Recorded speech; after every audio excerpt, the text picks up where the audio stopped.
Yes, hello. So we are going to demonstrate how to position our backshells onto the DMM connectors.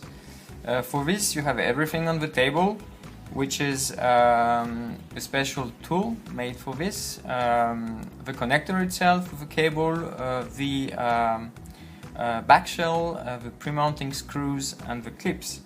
So let's first see how to mount the backshell onto the connector. The first operation is to push the backshell while maintaining the connector itself until the end.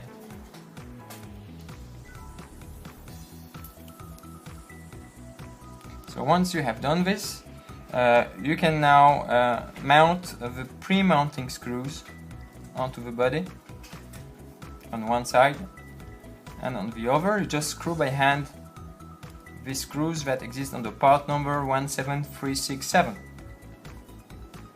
Very easy to do. The first step, you need to position the clips, and for this you have little clamp tweezer, and you have to position them between the connector and the pre-mounting screw.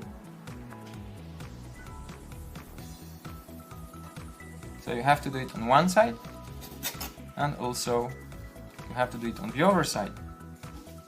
But as we do the first one, you first need to clip, to lock the clip, push the clip in its place by using the tool under reference C17596.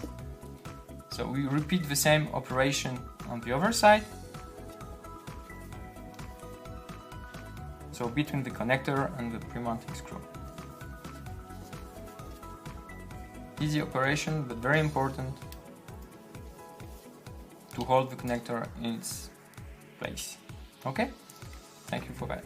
So just one other thing, we'll show you as well how to dismount the pre-mounting screws, if you need that.